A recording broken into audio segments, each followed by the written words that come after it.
a wonderful person to be associated with because she has such a phenomenal background. I originally met her as a result of listing her former business, the Phoenix, which she will talk about in depth during our conversation, which is a beautifully designed, for those of you that aren't familiar with, a beautifully designed restaurant, bar, and entertainment venue in downtown San Rafael, which Laura meticulously designed and built from scratch after she acquired the buildings that the venue was housed in.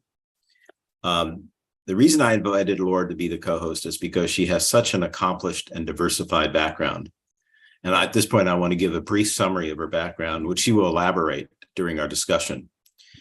For 22 years, Laura was involved in marketing. In 1986, she started her marketing career running marketing for a cosmetics firm in the United Arab Emirates. And needless to say, for an American woman, that is, or for anyone outside of that area, is a challenge. In 1994, she returned to the United States and joined the marketing service group of Broader Fund Software. In 2001, she founded Bleu Marketing Solutions, focusing on supporting large businesses to acquire new customers through offline and online marketing. In 2010, Laura created the Phoenix, which I mentioned earlier, in San Rafael. And in 2019, she launched a new version of her marketing business to look closer at the impact of grassroots marketing. She created AreaBeats LLC, going back to the old concept of beat planning at the local level. She currently consults with several clients, and in 2022, she founded Hamilton Art Foundation to build community support to renovate and rebuild the Hamilton Theater, which I know well because I was stationed in the Air Force at Hamilton, and Hamilton NCO Club in Nevada.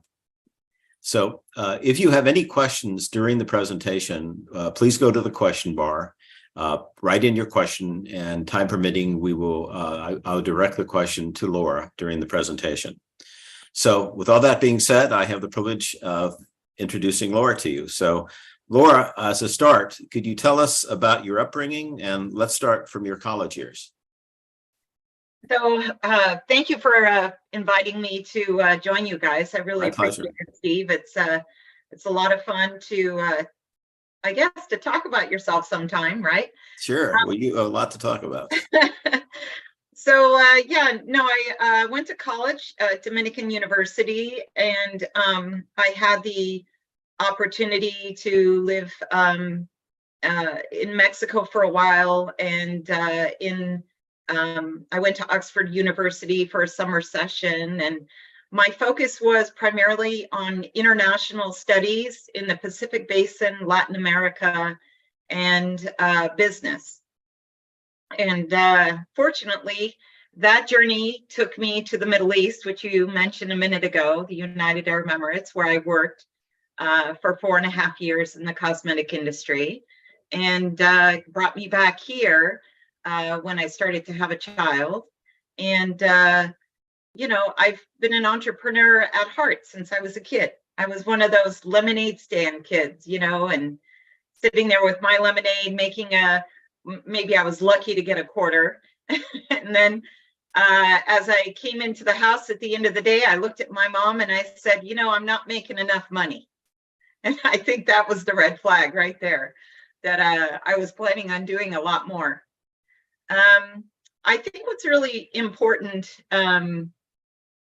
beyond my college years is kind of the dappling that I had. I'm kind of a chameleon. So I was able to get exposed in my career to many, many industries and wonderful people, all the way till, you know, sitting at the Ivy with an executive from Pitney Bowes, having an $800 lunch with all the celebrities around me. And I've always loved that industry. I love the entertainment business.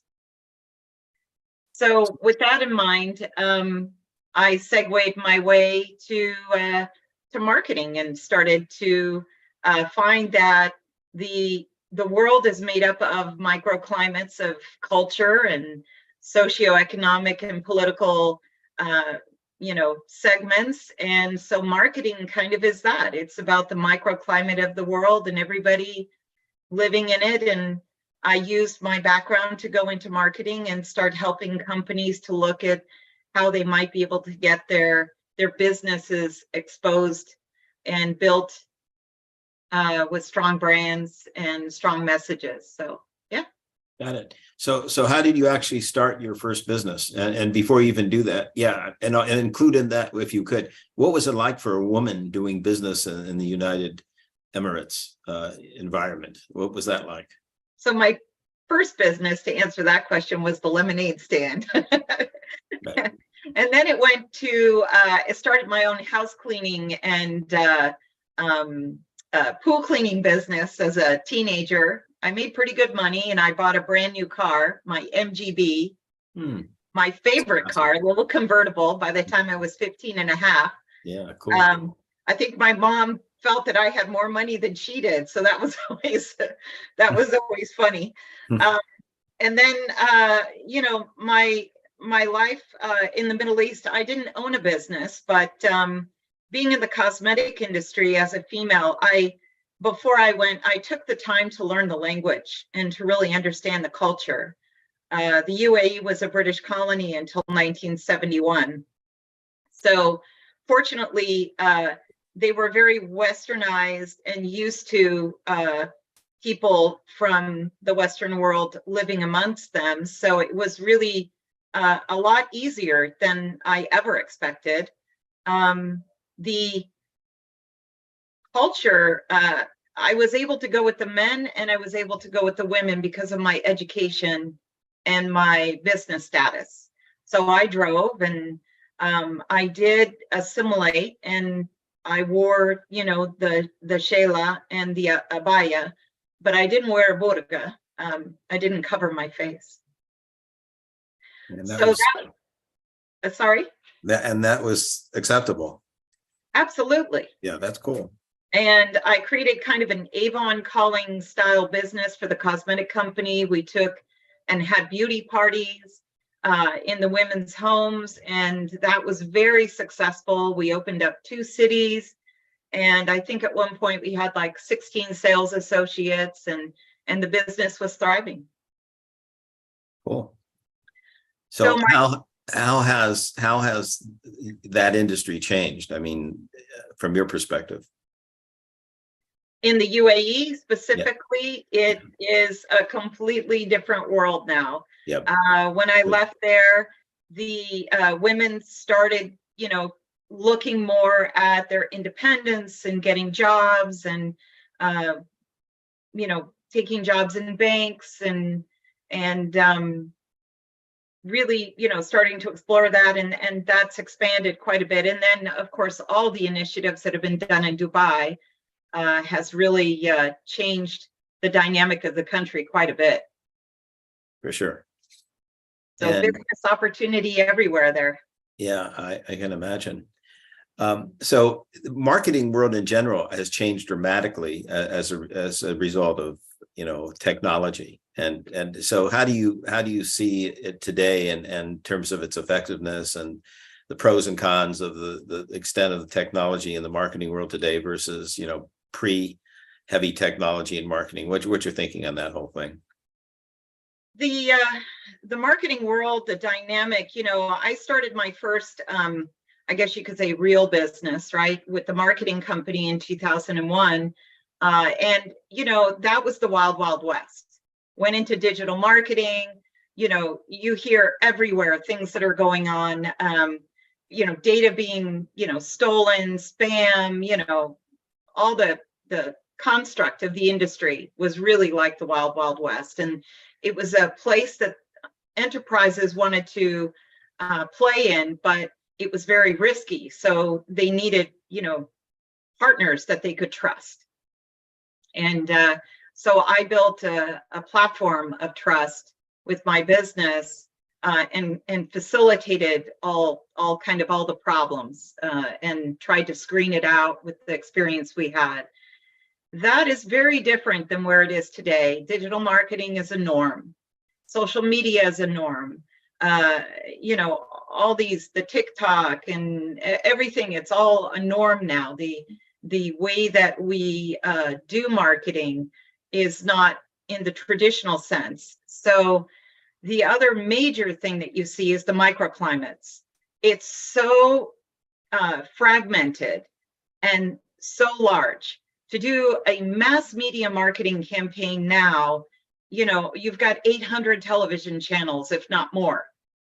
You know, back in the day when you're dealing with 10 or 20 or 30 or 40 or 50 channels, it was more manageable. You know, you could digest it a little more. Now it's like all over the map. So you really have to understand your micro audience and what they're doing. Like, for instance, when I was in the UAE and I was doing marketing for the cosmetic company, we had billboards that went in between Dubai and Abu Dhabi, the two major cities, and we would buy billboards. I tried to do a flyer on cars in a parking lot, and I almost got arrested. I didn't screen it. I didn't screen it through the ministry, because in the United States, you know, you can put a flyer on a car in a parking lot. It's okay. Not Sure. there. Everything has to be approved. So yeah, I got a little trouble for that, but they understood I was a Westerner and told me not to do it again and to clear everything through the ministry. Wow. So those are little things, you know, that you have to be careful to understand the microclimate and the audience that you're working with. Got it. So, you know, my familiarization with you came as a result of the Phoenix. And for a lot of our viewers, possibly many don't know the Phoenix. Obviously, if you live in Marin County, everybody knew the Phoenix, but, you know, only a small part of our audience is Marin and the immediate Bay Area. So tell us about the Phoenix, how you got the idea, how you started it, what your ultimate success was with it, because it was quite an institution and, you know, very well, had a fabulous reputation. So I'm going to take a step back to go a step forward. Please. So my marketing business was very successful, and I was starting to think more and more about how I could give back. And it was really concerning me that at the time, but you know, in 2010, it was more of an issue than it is today. But the music industry in Marin had really dissipated with the loss of, you know, the Sweetwater, and which was rebuilt by Bob Weir, but it was still not predominant in 2010. And Terrapin opened with Phil Lesh. So those all kind of dynamically happened at the same time as the Phoenix. I guess we all had the same idea in mind. But because of my digital marketing background, I thought, what an amazing idea to create a kind of beach blanket Babylon experience, a restaurant and bar in an area that is a recording studio that we could live stream onto the internet around the world and show local live music at the grassroots level to people around the world. So that's kind of where it started. I bought this building because it had such a beautiful infrastructure. And the main atrium, even though it was a clothing store, it had very high ceilings and it had the potential of being very recordable from an acoustic standpoint. And so we created kind of this environment. And I don't know if you know much about live recording of music, but you also have to have no light pollution, no noise pollution. So you have to contain the kitchen and the crashing dishes, and you have to contain the people laughing in the bar, and you have to contain the staff as they're moving throughout the venue. You have to be able to control all that if you're live recording and live streaming. Because if you look at a lot of live music venues today that are being live streamed, you'll see there's so much outside pollution in the recordings. It's not enjoyable. And it can be you might miss key elements of the musicianship as they're performing. And you know, you've got Larry Van on the drums, who used to play with Jerry Garcia, and you'll, you know, he did kind of some bluegrass albums and things like that, and, you know, some backup musicianship for him. And you see just the artistry that he has. That all gets lost in an acoustically contaminated environment. And also the lighting is critical. So anyways, I got really excited. I hired John Stork out of New York to be our acoustic designer. He's very famous and very well known for the amazing, excellent work that he does. And he came out and helped us. And one of the things that I insisted on was I did not want to get rid of the marble floor, because the marble floor was so beautiful. Yes. It had the wings of the phoenix as it flew out the door. I mean, the design of the interior is just beautiful. It was gorgeous. And so that frustrated all the acoustic people, because, you know, marble floors are not the ideal setup for a recording studio. But they figured it all out with the treatments and everything. And it's probably one of the better recording, live recording studios that's out there in California. Cool. For a live audience. Let me put it that way, live audience recording studio. Yeah. So we all know that running a restaurant and a food and beverage operation is extremely challenging, but adding music to the mix really compounds that challenge. Can you tell us about what it's like trying to run, you know, three components together, the food, the beverage, and the entertainment? How did that whole come together? Scary, very scary. Because you've got people in the bar and they're having a good old time, because that's why they hang out in the bar. Sure. You know, they want to talk to the bartenders, they want to watch the overhead. So what we did was we closed off the bar, and then we put TVs in the bar that showed the live stream of what was happening on the stage, right, so that they were connected to what was going on. And then in the kitchen, we put the prep area and all the dishwashing on the second floor of the kitchen area. Right. And then we had the line cooks and a dumbwaiter and busing area on the first floor. And that helped to lift it up and away. The only time that we had a challenge is when the door was swinging between the kitchen and the main hall, and they were crashing the plates. We have to try to get them, don't crash the plates, you know. Sure. Because, you know, you have someone like Paula West on the stage and she's doing this amazing performance, and the door swings and crashing plates, and the chef on the line yelling down the line. You know, you have to keep all of that contained. For sure. So the kitchen was very closed off and moved away. And, you know, even today, as any restaurateur, when you first open and do a new idea, you're constantly reformulating. How can I fix this, you know, in the next year or the next year, you know, as you overcome things. But I think one of the biggest challenges you have when you're running a multifaceted business like this, where you're live recording the music, that's key. If you just have a band up on the stage and they're performing, you're not dealing with live video. But like you and I right now on the video, there's a lot of things I can't do.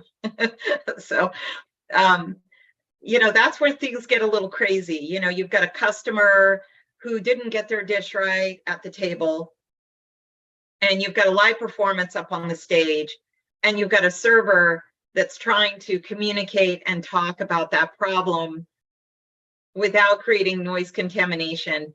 And then, as servers always do, they like to go off to the side and gossip when they have little breaks. So you have to make sure they have a place to go that's away from everything, so that, you know, them complaining about a customer doesn't show up on the video. Yeah. You know what I mean? Yeah. So it's you have to think about all the different aspects of this business. And then you've got to deal with my favorite part, which is the musicians. Oh, yeah. And all of their needs. So now you have like a little green room or somewhere for the musicians to go, and you have to have structure, because if you allow your musicians to take a 30-minute break, before you know it, you're going to come into the dining room, the whole place is empty. Everyone left. And you need to be able to control the microphone and say, okay, you know, this is who's coming up on the stage. Now they're performing. Now they're taking a break. And you have to tell your musicians, you get to eat before or after the show, but not in the middle. Because big breaks in the middle causes a lot of impact on the customers in the room, and you lose money. Yeah. And so you have to control that. And so I have good stories about that. Yeah, tell us some of the most challenging stories that come to your mind. Oh my goodness. So yeah. There's an artist, I will say no names on the live video, but I'm sure you can improvise. But he belonged to a pretty popular 80s band, R&B, and he flew in from out of town, and we were very excited. The women loved him, so it took no effort to fill the room. 2 shows back to back, all women. Let me tell you, and very, very elegant, dynamic, and sexy guy, right? even at his mature age. And I go to pick him up from the airport, and I'm thinking, okay, you know, we're gonna go straight to the venue. We've got things planned, you know, in the green room to take care of him and make sure he's comfortable and get him to the hotel. Well, he wanted to go to the hotel first and kind of hang out and then show up for the venue. So, but he asked me to make a little stop in San Francisco along the way. And I thought, oh, you know, we're going to go say hi to a friend or whatever. Well, we were buying goodies for the night, so to speak. And I realized I was way in over my head. So yeah, we bought our evening, you know, smack, and got back in the car and headed north to the hotel. But he was looking for some deeper entertainment. So, oh, wow. So I dropped him off, and we had a great night. You know, he did a wonderful job. He was exceptional. But when you're dealing with more, you know, celebrity or famous or popular musicians, you know, you have to listen and make sure that they have a good time, or they won't come in affordably. They'll charge you quite a bit. Sure. Wow. Or you'll have a very interesting night. Maybe some things will happen you don't want to happen. So right. But I've been in the green room watching dogs, babysitting the dog. Oh my goodness. The performers on the stage, and sure, I can give you a list. There are a lot of prima donnas, huh? And male and female, by the way. Yeah, I'm sure. Yeah. I'm sure that's the case. Yeah, I can understand now why you don't see that many venues that have, you know, restaurant, beverage, and entertainment because of these challenges that you've mentioned. And from my own experience, we had we opened up a Zim's restaurant in Hayward. It was an old copper penny, and next to it was a former Smuggler's Inn, which was like a dinner house, and they did a huge disco business. And so when we found out after we had spent all this money developing the Zim's in Hayward that they were going to build out this, they were going to sell the Smuggler's Inn, we thought, oh my God, we should protect our turf. So my father gets this idea, why don't we open up and he was very enticed to do this because a Smuggler's business was about 70% beverage business from they had a big disco. Discos were very big at that time. This is in the 80s. Yeah. And so he thought, oh my God, we'll make a lot of money. This discos we'll do a nice food and beverage operation. And so when we were ready to open, we called Arthur's, my father's name was Arthur's High Food and Spirits. We were ready to open. There was a big line to get in. And all those people were waiting to go into the disco, not to go in the restaurant. So the bottom line is that, the restaurant never really took off. It was overwhelmed by the disco. Yeah. And all the, the disco customers, the younger people, they weren't interested in spending money and eating in the dining room. They just wanted to go in the bar and have a good time.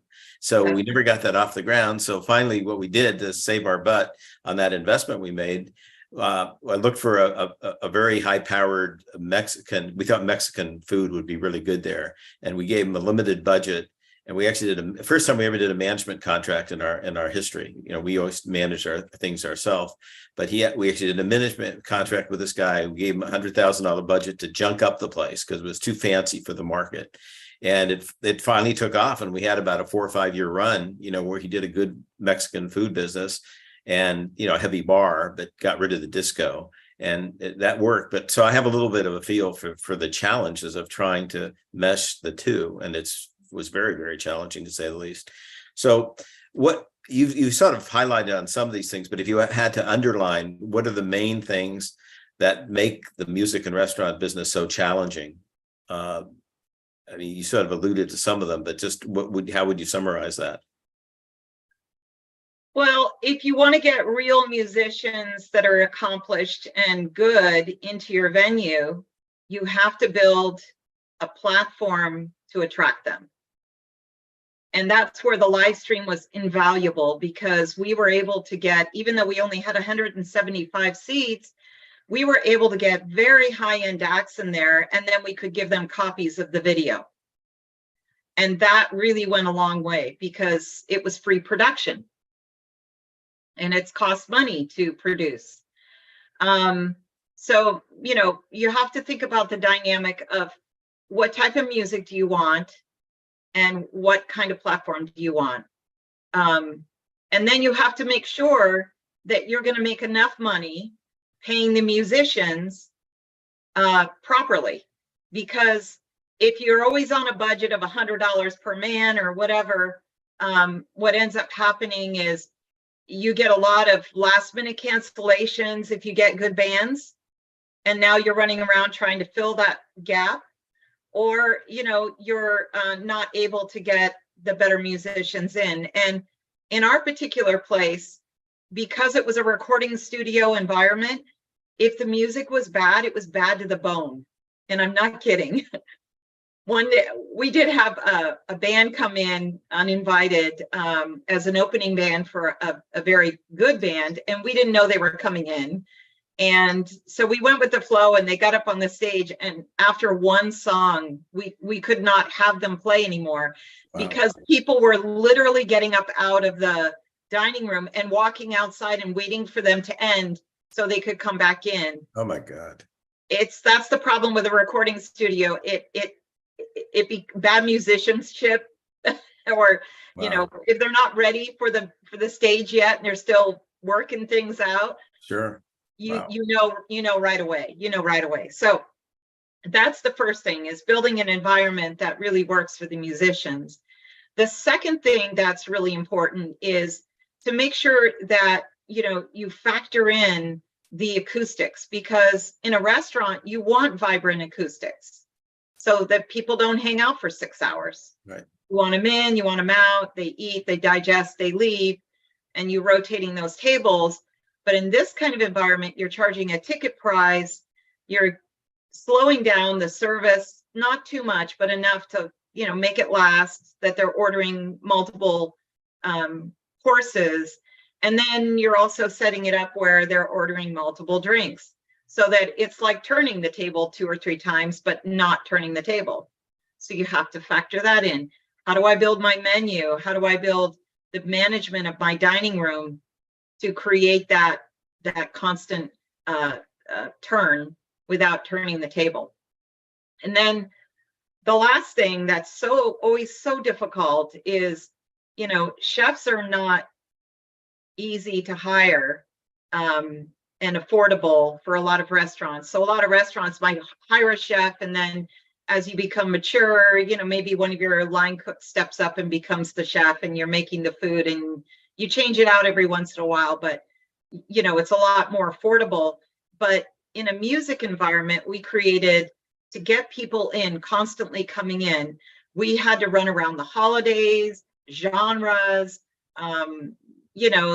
the birth of blues. You have to have a whole music calendar, and you have to get that up there and out there, and you have to collect all the names and market to those names and keep track of every customer very tightly. Like, I think we had a following of about 33,000 names, all the way from Sacramento to San Jose.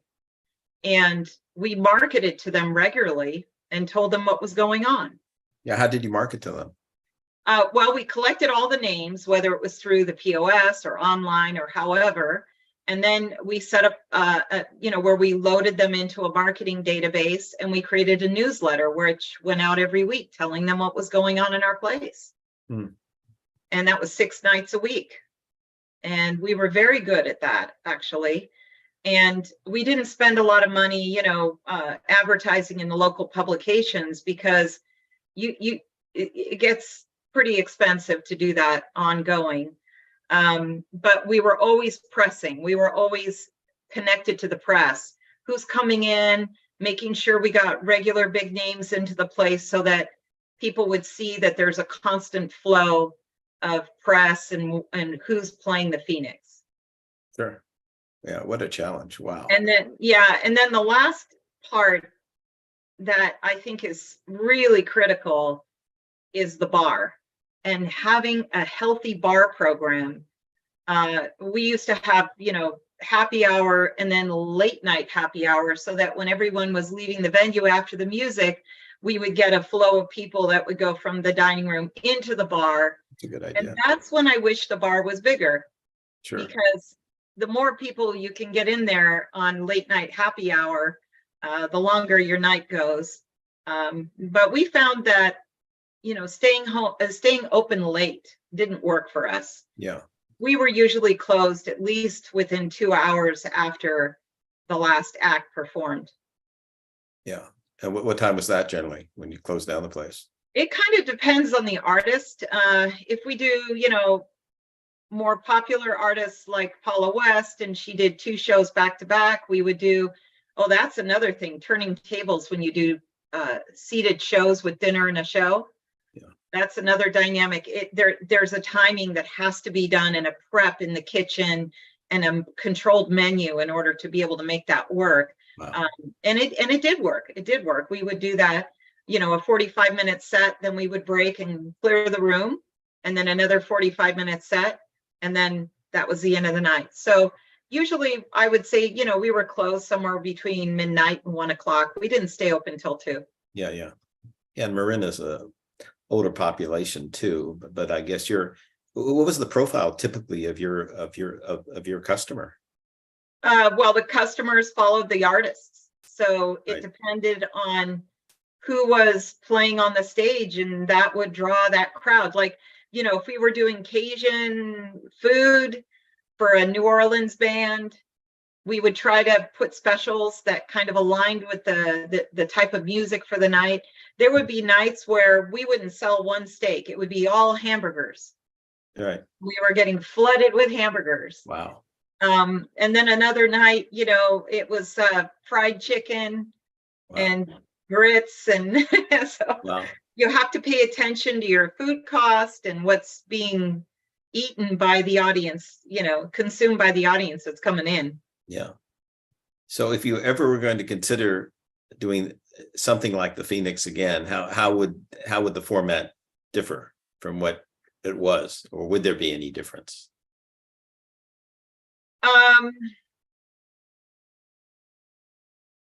There were some ingrained issues that I would definitely fix if I were to do it again. And one of them is I would really experiment more with in-table ordering and try to limit the amount of activity with the servers at the table. More in-table ordering.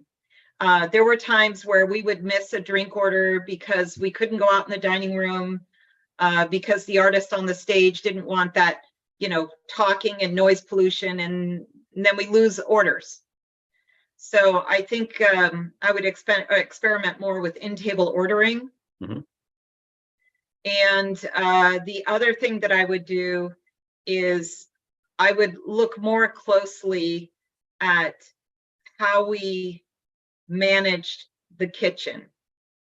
And, that's key, because we would lose orders because we did not anticipate the menu for the night properly with the genre.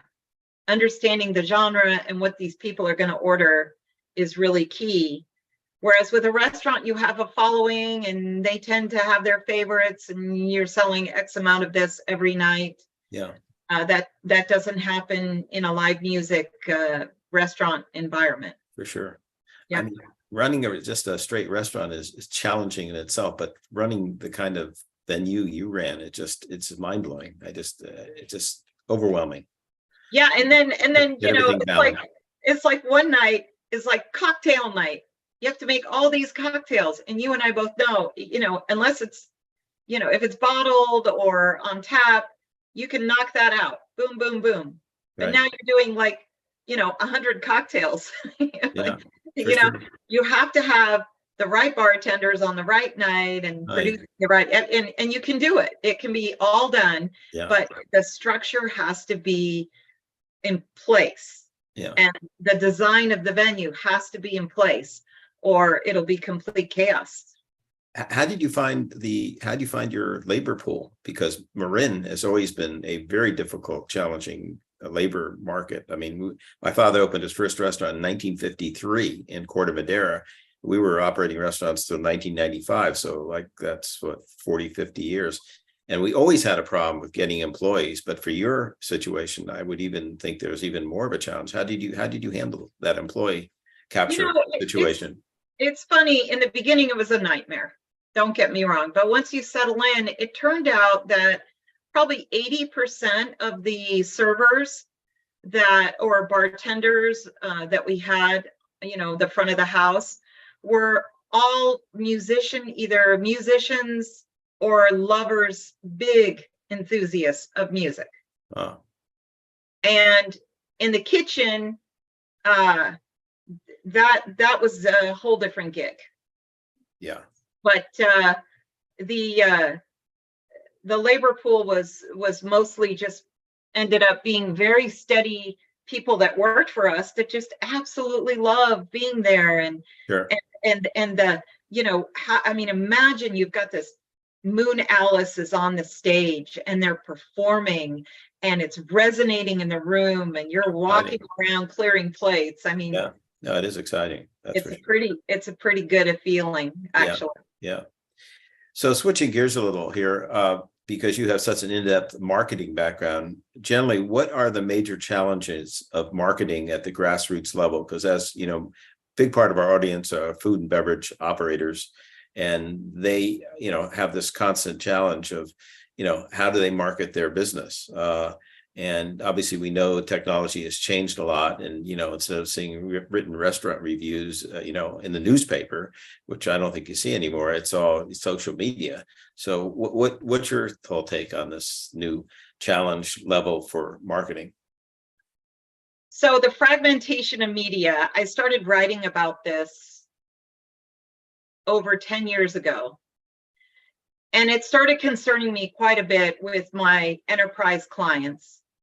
And I started realizing more and more that my company started doing more, you know, customized projects where we would, and this was on the marketing side, not on the Phoenix side, where we would get a project and we would do like a dimensional direct mail piece. I don't know if you know what that is, but, you know, we would get a famous tennis player to sign tennis balls and we would give away, you know, free tickets to the Open and, you know, things like that to sell multi-million-dollar enterprise installs. And we were working with companies like Cisco Systems and Apple Computer and VCE, which is a conglomerate between VMware, Cisco Systems, and EMC. So a lot of high tech, Hewlett Packard, Dell. And we started realizing that the products needed to be sold more in a niche style. And then to get it out there is a whole nother problem because, you know, now you got the New York Times online and then print, and then, but how many times do they really need to see that? I mean, you know, used to be 3 times as a charm. Now it's How many times do people even pay attention to it? We're all flooded. I don't know how many emails you have gotten in this brief time that we're on the. It's crazy. You're right. And how much of it do you really is relevant? That's the other problem. Absolutely. You're like filtering through, and you're like, well, delete, right? And oh, wait, that one. And if you highlight a whole bunch and you delete them all, maybe you missed one that you need to read. Right. So, and then you've got the spam problem that's gone international. So you've got servers in countries that don't have the CAN-SPAM Act of 2003 compliance because it's a US act, not an international, right? So they can do whatever they want into the servers. So it's just incredible and overwhelming, quite frankly. So I started thinking, well, how would we get beyond the fragmentation of media? How could we start really helping our clients and even myself with the Phoenix? How can I help myself to not spend myself to death? And at the same time, I need more customers, especially if I'm doing exciting things and new things.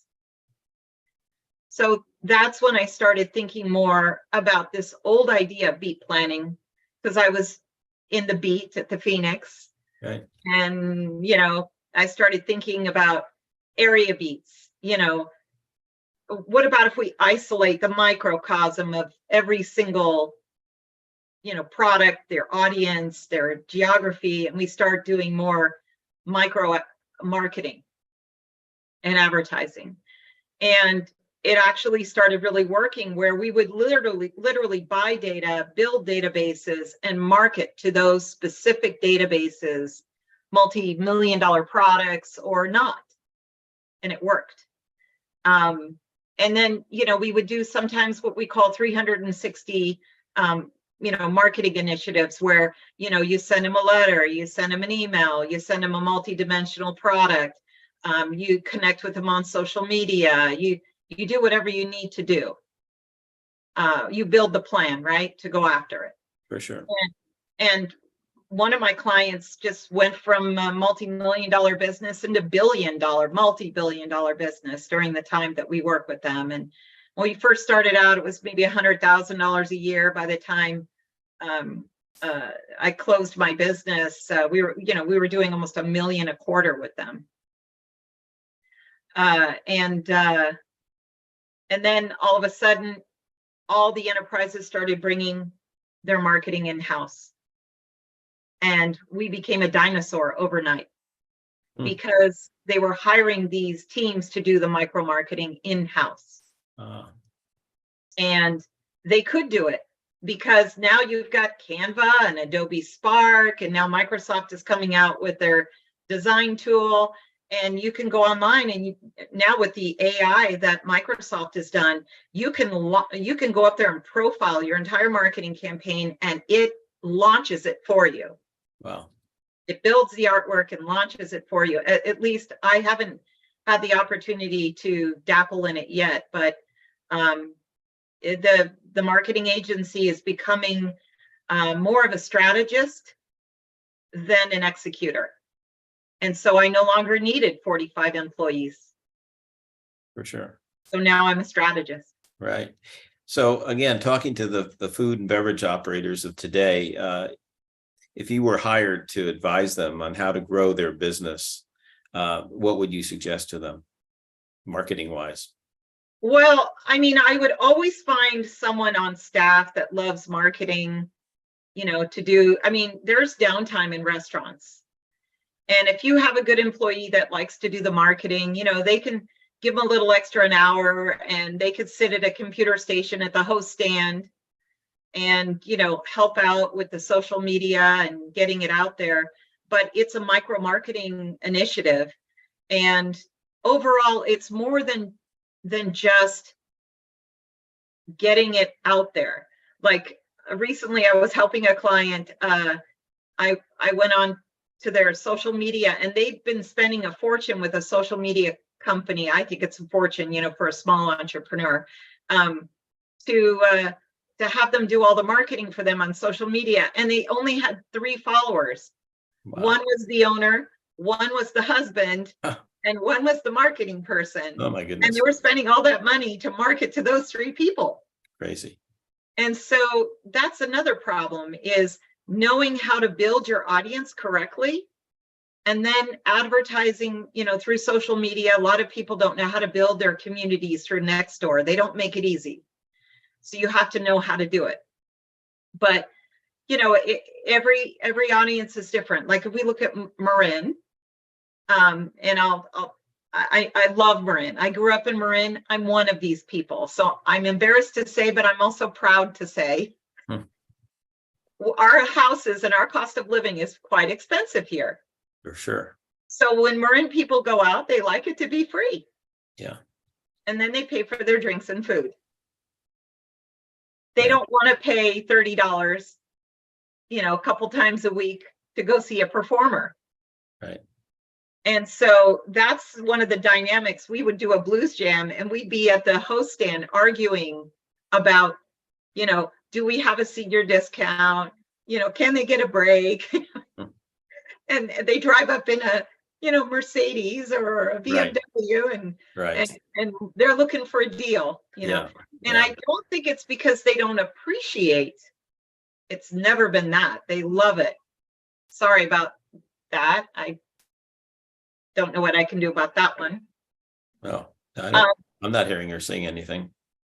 Oh, okay, good. You're getting some disturbance on your side. No, I have a fax coming through. I didn't. Oh no, I don't hear a thing. No problem.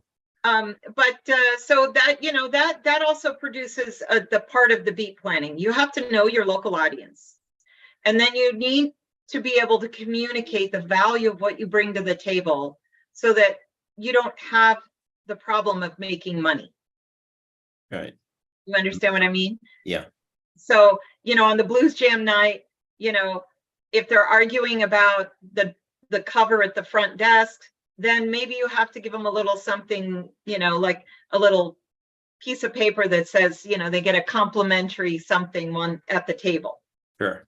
Then they feel that trade-off. But, usually the way we used to pay the bands quite a bit was a percentage off the door. Right. And if we didn't collect the cover, then the bands would get upset because they're getting gypped. Right.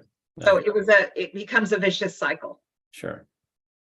So if you had to do your, different parts of your career over again, how would you do it differently? And what would that look like? So maybe I'm just getting started. Yeah. What do you do? What do you tell the group what you're doing now? Well, I had 4 companies, and a special needs child came into my life in 2015. So, I thought he was going to be chronic special needs, and so I trimmed back the fat, so to speak, closed everything down, and simplified my life. And by 2019, I had pretty much cleared the queue by August of 19. And what's amazing is we ended up in the pandemic. So every morning I got up, thank you, God, thank you, God, thank you. But then he started going to school and, doing pretty well. And now, he's going to school till 3 o'clock and he's high functioning in the world. So he's much better than we ever expected. That's good. So now for 2024, I'm really, maybe even as early as this fall, I'm looking for, more something interesting new that I'd like to do. I've been doing the AreaBeats and I have about 6 clients. I do consulting, and I'm also doing a nonprofit foundation. That was my first time forming a nonprofit. We have 164 volunteers, 7 committees, and a board, and we're working actively to get a lease to renovate the Hamilton Theater. It's a beautiful old theater here in Hamilton. It's beautiful. 320 some odd 6-seat theater that has been abandoned and left to fall apart for 30 years. And the city of Novato doesn't have the funds to renovate or take care of it. So It was under Surplus Land Act, was being looked at for a housing project. And we spoke up and said we'd really like it to be a community theater where we could showcase opera and, you know, make it a performing arts theater. And it has the potential of being quite magnanimous. And then next door, there was a building they took down that we'd like to have rebuilt using grant money. There's quite a bit of grant money through historic preservation. And this theater is part of, it's registered with the Library of Congress. So it's considered a historic monument. Oh, and nice. we'd like to rebuild the building next door and make it an experiential music museum. Oh, nice. And put Marin artifacts in there and really rebuild and create kind of like an art hub here in Hamilton. There's already the MoCA, the Museum of Contemporary Art, is there. Mm-hmm. And Unity in Marin is a religious organization, but they're very musical. They have a lot of musical activities there and weddings and stuff. So it would be really amazing. And then you've got the Hamilton Amphitheater, which is an untapped facility. It's a designed in a Grecian amphitheater style, and the acoustics are amazing. The birds love it. So cool. the birds get it for free. Oh, that's great. That's a challenging project. They're lucky to have you with your expertise at the helm to put that together, that project. Yeah, so I'm working with the Golden Gate Opera right now. We're on September 9th from 3 to 5 p.m.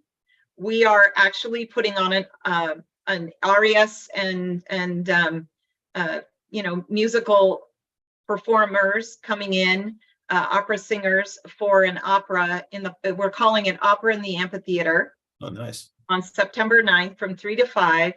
And we have Richard Riddleman coming in from France.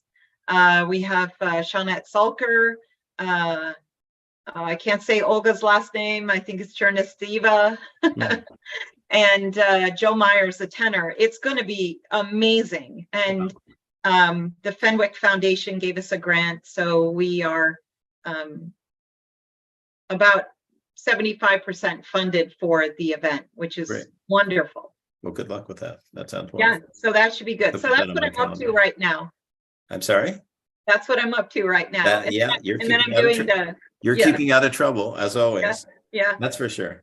So unfortunately, we're running out of time here. So Laura, if anyone would like to get in touch with you, what is the best way for them to do that?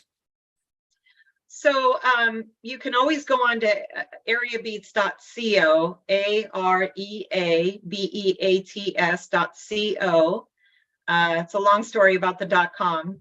But anyways, you can always fill the contact form out there.